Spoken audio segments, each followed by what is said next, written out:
Hey, Pat Mcardle back for another episode of Shop Talk. Today, we're going to be looking at the all-electric Ranger XP Kinetic and looking at how that stacks up against the Ranger XP 1000.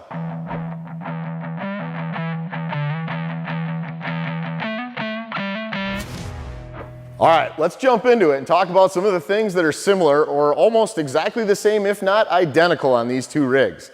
So when you start off and you look at the chassis of these two machines, they basically ride on the same Ranger XP platform. Size, dimensions, wheelbase, width, height, all that's basically the same across both units. When you look at styling cues, you got the same front bumper, same front headlights. Even on the interior, same steering wheel, same seats. You got a lot of things that are really identical here. They also have same towing capacity at 2,500 pounds on each. And when you think about making this your own and accessorization, over 95% of the accessories that fit on the gas-powered Ranger XP 1000 also fit on the all-electric Ranger XP Kinetic. All right, now we're going to jump into where some of the big differences are between the Ranger XP 1000 and the Ranger XP Kinetic. So we're going to start in the back, work our way to the front, and go the opposite way on the other. So starting in the back, we got 1,000-pound box capacity on this Ranger. When you look underneath, the most obvious difference, we got a gas engine, we got an intake for that, we got CVT rubber belt style clutches. So kind of what you're used to seeing in the back end of a Ranger here. Now we're going to move on to the center of this thing. If you looked underneath the driver's seat, you'd actually see the gas tank mounted under there. When we look on the inside of this for a shift pattern, we've got a standard Ranger shifter with park, reverse, neutral, low, and high, all the way up on this, this shift handle here. Let's keep going up to the front of this rig. When we talk about styling, we've obviously got a grill that's catered to a gas engine because when we pop it out, you can see the radiator for the liquid cooling here on the front of this Ranger. All right, now let's jump into the things that are different on the Ranger XP Kinetic. Starting off on the front, you can see this awesome new grille, right? Really accentuates the branding in the front.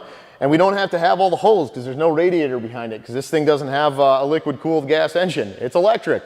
When you look at this accent light in the front, this one's actually really cool. A lot of people don't realize that these segments actually will light up individually and serve as a charge indicator when you're plugged in. So when you're walking across the shop, at a quick glance, you can see, am I almost empty or am I almost full and ready to go? The other thing you'll notice here on the side of the hood, there's actually a decal that's telling you how big your battery packs are. So this is the 29.8 kilowatt hour version. This will go about 80 miles on a full charge. We've also got a version with one battery instead of two, and that's a 45 mile range. So looking at this thing, we've got a different gauge package than what you see on a standard gasser. So you see things like a battery indicator here along with a battery level. The drive modes between the eco mode, the standard, and the sport. So you've got different throttle modes.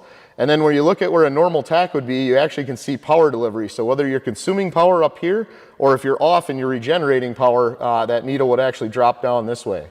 And then on the center stack here for the ride command side, we actually get a few differences here on what this vehicle can display.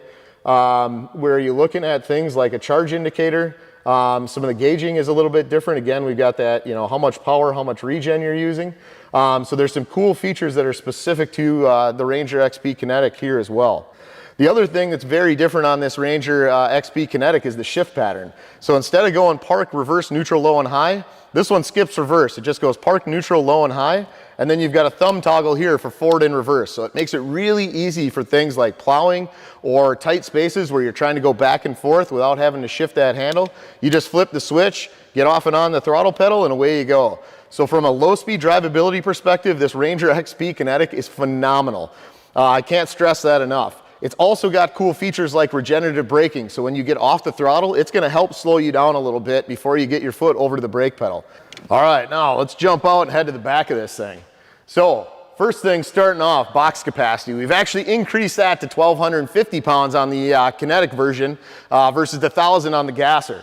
Now, let's flip this up and show you guys what we got hiding underneath. Boom! Oh wait, you can't see anything. We got covers in the way.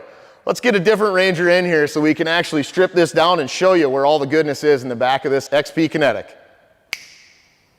Woo! All right, let's wander around here quick. Let me show you guys where the actual motor, drive belt, and transmission are on this Ranger electric. So here is the motor right here. It's this thing that looks like a whole bunch of big dinner plates, maybe. I don't know, big cooling fins in the back on the motor here. When we look down, what couples the motor to the transmission is actually this cog drive belt. So unlike the gas model that has a CVT where the belt is actually connecting those two devices and changing the ratio all the time, this is a fixed ratio between the motor and the transmission, the actual gear set that has the high and low in it. And on this one, the motor is actually just changing speeds to be able to change the speed of the vehicle. So the transmission in the back here still has high and low range. It's basically the same gearbox that you'd see on a gas-powered Ranger, but the huge differences here are on the electric motor instead of the gasser.